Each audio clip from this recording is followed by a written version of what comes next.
You're watching Drake Wing Gaming. Enjoy the video. Hey guys and gals, Nary here from Drake Wing Gaming. As you know me on Twitter, the Gaming Dragon. Today I'm coming back at you another Let's Play episode of Repeat, Sissel's Path. So y'all, without, without further ado, let's go ahead and jump right back into it, shall we? Alarm Chan, you are up. Oh, let's go. Sorry, I haven't been up for very long. Just got my coffee and a shower in. Alright. There is a wish with malicious intent shadowing you wherever you may go. It strives to bring you and those around you harm and misfortune. Your proximity to Sissel has caught its attention. Do take care that no harm comes to him. Wait, what are you talking about? Adrian, what's taking you so damn long? Are you taking a... are you taking a dump? I nearly jumped out of my skin before turning around to see Sissel stomping down the forest trail. Yes, I am taking a piss. My pants are totally down right now. Oh no, don't walk in on me. Sissel immediately halted in his tracks before scurrying back into the woods in a flustered mess. Jesus Christ, hurry it up then! I sighed and glanced back towards the water. The wish was gone. Her warning still hung heavily in my mind. There's still so much I don't understand.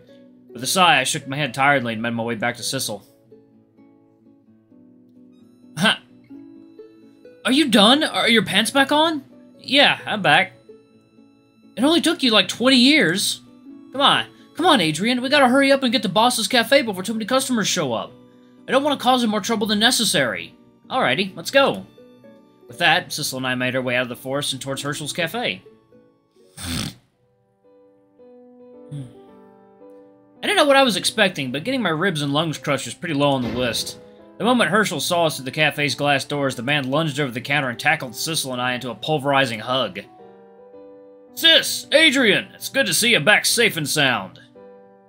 It's only been one day! Sissel wheezed and flailed his arms hopelessly against the larger man's grip. True, but Mrs. Corliss kept blowing up my phone last night, crying about how y'all ran away from home and probably died in a car crash or something. Everyone was so worried. Y'all kids need to let us know if you're going out so late at night. I rasped harshly as Herschel slowly crushed the air out of our lungs. Herschel, we need to breathe. Oh, right. Herschel finally relaxed his grip. Sissel and I immediately collapsed onto the floor in a wheezing mess. I rested a hand on Sissel's shoulder as I steadied myself, still lightheaded from the lack of oxygen. Boss, you're a monster! I think I almost died! Serves you right for making us old folks worry so much. Herschel grinned and glanced at the clock hanging from the wall. Looks like we still have time before customers start pouring in. You kids probably haven't eaten yet, right? The two of y'all go hunker down at a table. I'll whip up a good bowl breakfast for you. Go on, head to the dining area. Sissel grimaced as Herschel ushered us into a seat in the cafe. Boss, you don't need to... Oh, shut it. You're a growing boy. Lord knows you haven't eaten enough as a kid. Just eat up and think nothing of it.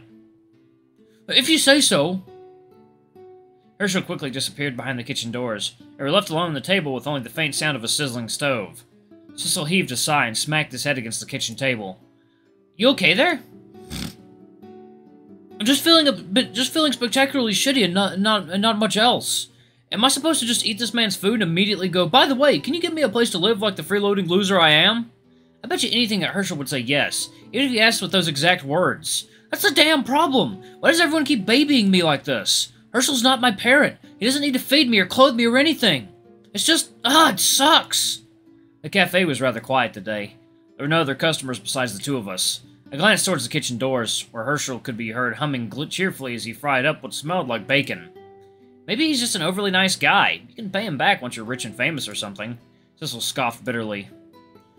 And what will that be? You could be old and dead by then. And I could be old and dead by then. Sissel and I both jumped as a clap of thunder ripped through the sky. The windows suddenly rattled as a downpour of rain filled the streets of the city. I could feel the cafe's walls and floor shudder from the impact of rain and thunder. Sorry, y'all. That's a pretty sudden storm. Yeah, he ain't lying. At least you're here in the cafe instead of that cottage. It would have sucked to be out in this weather. Sissel scowled at me, but reluctantly nodded in agreement. We were snapped out of our sobering thoughts as the kitchen doors flew open. Alrighty, kids. Breakfast is here. Herschel waltzed across the room with a proud grin on his face, plates of scrambled eggs and pancakes steaming in hand. Sissel mumbled a discouraged thanks and poked at his eggs. My stomach gave a loud rumble as I gratefully grabbed my fork. Thanks, Herschel. You're the best. Ha! I know I am. By the way, does Sis have any plans for where he's living? I'd hate to see him going back to that stinking cottage through this rain. It's bloody awful outside. Actually, we came here to ask you about that. Sissel gave his eggs another poke before taking a deep breath to prepare himself. Boss, is it alright if I take up your offer from yesterday? You mean... Yeah, can I stay with you? Herschel's face instantly lit up and he gave Sissel a hearty thump on the back and made him choke on his eggs. Of course you can! You're welcome to stay with me any time, kiddo. This place is like your second home already. Might as well... Sissel held a finger to Herschel's lips and silenced him. No, listen. I refuse to freeload off of you without putting in the effort to earn my keep, so here's what's going to happen. You will give me a place to stay, and in return I will work my ass off to make your cafe successful as I can manage. Let's be honest, this place has been pretty empty lately. I'm going to change that. I'm going to make this the best damn cafe in the city with my own 2 hands. That should be a good way to repay you, right? I'll even chip in to help pay rent whenever I can afford it. This is a give-and-take relationship. No more freeloading. I'm tired of being a leech. Sissel paused to catch his breath. He nervously looked up, almost afraid to see his boss's reaction. He was immediately met with Herschel's grinning face, full of pride before getting his hair playfully ruffled. It warms my heart to watch you grow up into such a chivalrous man. I'm proud of you, Sissy, and I'm happy to have you around. It'd be great if you stopped calling me Sissy. Herschel's eyes suddenly lit up as though he suddenly remembered something. His feet bounced against the floor as an overjoyed Herschel glanced around the cafe. Oh, the guest room is still a bit of a mess. You boys just stay here and eat up. I'll go downstairs and clean the darn place. I stared as Herschel practically pranced upstairs in a rush to create a welcoming home. Upstairs? Does Herschel live above the cafe or something? Sissel grumbled and stuffed his mouth with eggs. Yeah, there was a big fire in the cafe a couple years ago. An accident. Boss had to take a lot of loans to repair the damn place. He ain't exactly wealthy, so he sold his house and turned the second floor of the cafe into a living space to save money. Doesn't sound like there's a lot of room for a second person. I'm kind of surprised he's so excited to share the place. Exactly! He barely has enough room to live by himself, but now he's got to deal with me too. I hate to be intrude like this. There was a loud bang upstairs as Herschel stomped his feet wildly. Do I hear negative moping downstairs? There'll be none of that under my roof. Only happy thoughts from here on out. More muffled rumbles echoed through the cafe, as though someone was moving furniture. I suddenly felt very lucky that no customers were around at this hour. Sissel glanced at the ceiling with a sigh. I'm not sure about this. Come on, Sissel, keep a positive attitude. Don't think that you're being bothered, just think of how happy you're making Herschel by staying with him. I suppose you're right. Sissel stared around the empty cafe slowly. I've got decent culinary skills, but maybe I can help expand the business a bit while I'm here. The boss will finally make enough money to pay off this damn loan. And get himself a nice apartment. There we go. It's good to see you, that look of determination in your eyes again. Just how much have you been staring at my eyes? Emily responded with a sly smile. Anyway, how about we go upstairs and see what your new living space is like? Kinda excited to see the second floor of the cafe. Sissel scowled and stabbed the eggs with his fork. In a bit. Hurry up and eat your breakfast first. Oh, that looks very comfy. Gonna have to get some, shades for that window, though. 1 second, y'all. Water time. Delicious water. Okay. After wolfing down the rest of our breakfast, Herschel dragged us upstairs to show us around Sissel's new living area. The second floor of the cafe was incredibly cramped, with a low, claustrophobic ceiling and narrow halls. We had to duck as we climbed through the doorway to enter a small bedroom. Well, here's your new home. I know it's not much and you deserve better than this, but I hope you'll be happy staying here with little old me. No, it's perfect. Thank you so much, boss. Hey, I should be the one thanking you. The place is dreadfully boring all by my lonesome. I'm happy to have you around. Oh, and Adrian, feel free to visit us anytime. You're a good influence on little Sissy here. He whines a lot less with you around. I'll be sure to stop by. I don't complain that much, Sissel yelped as Herschel grabbed him into a playful headlock and ruffled his hair. You better stop with that dead puppy look on your face. I'm not gonna let this place get as depressing as your moping shack at the lake. All right, just let me go. Herschel laughed as Sissel pushed him away and stumbled into me. All right, kiddos, keep your chin up. Anyway, why don't you take some time to unpack and settle in? I've got to go out and run a few errands in the meantime. Don't forget to bring an umbrella or you're going to get soaked. Will do. I like that tattoo he's got on his shoulder. The older man gave us a happy thumbs up before leaving us alone in his attic. Oh, I just keep yawning. Oh, boy. Sissel gingerly popped his bag next to the futon and sat down, listening to Herschel's footsteps against the roar of the rainstorm. Well, I guess I'm here now. He flopped onto the futon and stared at the low ceiling with a small, mournful smile. You know, I've been having these days where I'm thinking, wow, I'm gonna be dead someday. Like, when I'm 6 feet under, will I be able to look back at my life and be proud of anything I've done?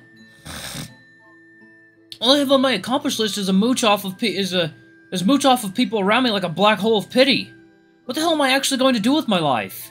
It's one of those questions that will haunt everyone for the rest of their days, no matter who they are. Sissel rolled over on the sofa with the face of a kicked puppy. You give great advice and encouragement, oh wise Adrian. I feel enlightened. You're the real wise ass around here. Well, how would you answer if your brain suddenly hit you over the head with this kind of question?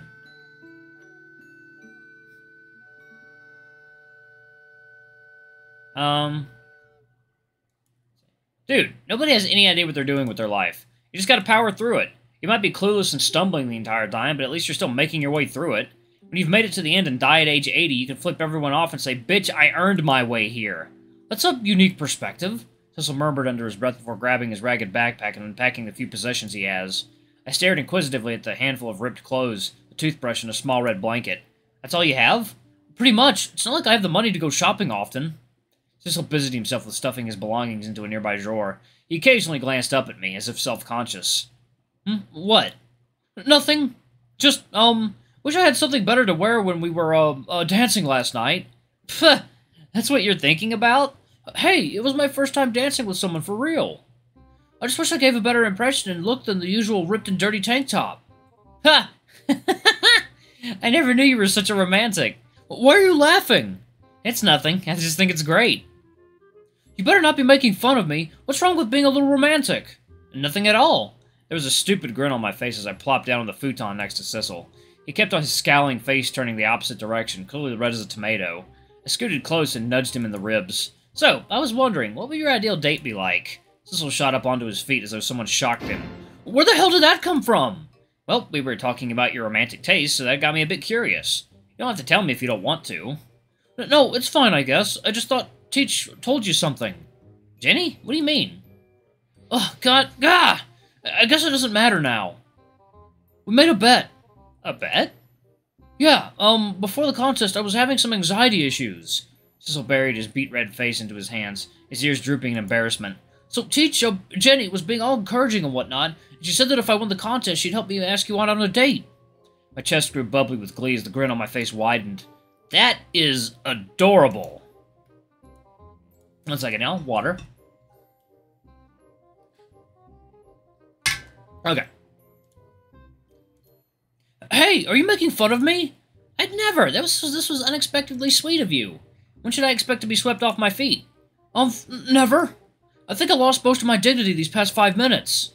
I scooted closer to Sissel and rested an arm over his shoulders, laughing giddily at his aghast expression. Well, if you ever change your mind, I'm still open on the dating market. You better ask me out before some other handsome guy sweeps me away. Sissel stood up and immediately busied himself with unpacking his very few possessions. You are literally the worst person I've ever met. I'm gonna have to get my life back in working order first before I do anything stupid like this. Well, you have my support. Now I have something to look forward to when you get everything sorted out. So this wasn't a total rejection, right? Of course not. There was no rejection. Only suspenseful waiting. Well, good. This is good, I think. I watched as Sissel continued unpacking and trying his best to ignore my delighted face. What a dork.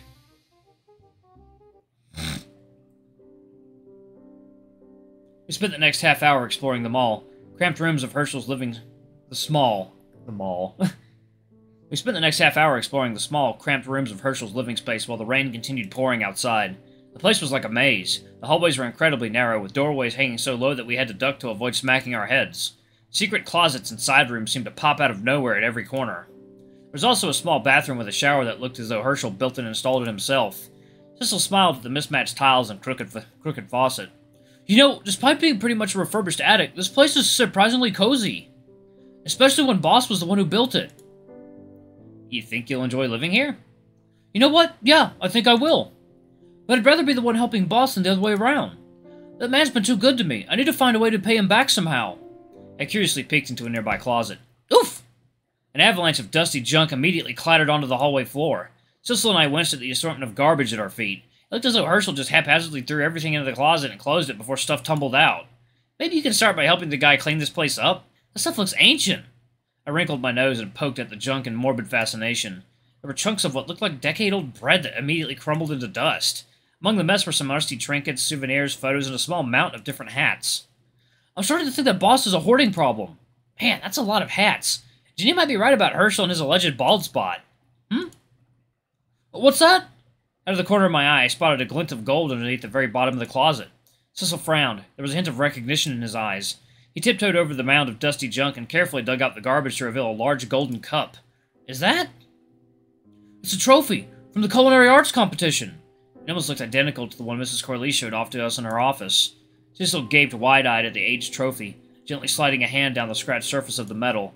His fingers brushed against the wooden base of the trophy, handsomely inscribed with the name Herschel McDermott. This is Boss's trophy. Boss won the National Grand Prize? He never mentioned this before. Sissel clutched the trophy with shaking hands, his face contorted with a mix of jealousy and pride. Who would have thought that old goof was actually that good? I can't believe I was tutored by a national champion. Why didn't he tell me? As if right on cue, the sound of the front door opening echoed through the cafe. Herschel's excited footsteps clattered up the stairs for a moment before his grinning face poked into the narrow hallway. Yo, Sissy, are you settling in all right? Oh, my dingy place doesn't put you off or anything. Herschel blinked at the two of us sitting on the floor among a pile of garbage and barked a laugh. Alright, y'all, I'm gonna go ahead and pause it right there. Thank you all so much for watching. Don't forget to like, comment, subscribe, ring that notification bell. Leave a super thanks. Your tip if you can, it always helps. Until the next video, I love you all. I'll see you next time. Bye-bye!